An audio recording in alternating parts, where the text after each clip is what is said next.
বিকেলে সোনাঝরা আলোতে সবুজ ধানের খেতে বাতাস দোলা দিয়ে যাচ্ছে। নদীর ঘাটে কাঠের নৌকাগুলা সারিবদ্ধভাবে সাজিয়ে রাখা হয়েছে।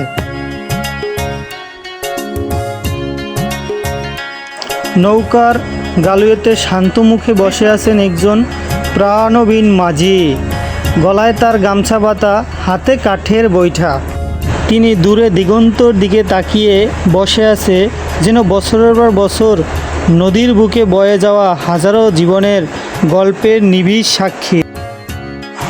নদীর জোয়ার ভাটার খেলা আর তার কোল ঘেঁষি সবুজ স্বপ্নবোনা, এ যেন প্রাকৃতিক এক অদ্ভুত ক্যানভাস। জমির আইল বাঁধানো, এ যেন গ্রাম বাংলার কৃষকদের অন্যতম গুরুত্বপূর্ণ ও নন্দনীয় একটি কাজ। কি ধান চাচা? এই ধান গাছের অদ্ভুত এক ক্ষমতা আছে, জল যত বাড়বে ধানের গাছ তত দ্রুত বড় হবে। প্রকৃতির প্রতিকূলতার সাথে লড়াই করে খাদ্য ফলানো এই জলবিদদের আমাদের পক্ষ থেকে সালাম।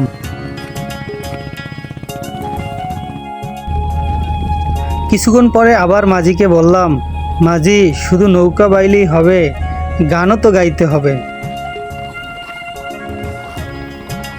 নদীর আনা পলিমাটি এতই উর্বর যে এই পলিতে রোপণ করা প্রতিটি ধানের চারা যেন মাটির বুক চিরে নতুন জীবনের গান গায়।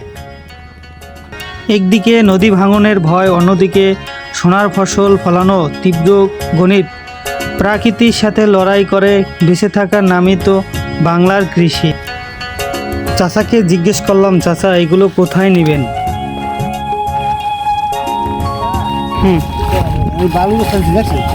বালুর বস্তা দিয়েছেন, ওই জায়গায় নিয়ে দেবেন। বিকেলের মিষ্টি রোদের শান্ত নদীর বুকে ধানের আঁটি নিয়ে একটি নৌকায় ধীরে ধীরে চলতে যাচ্ছে তাদের গন্তব্যে।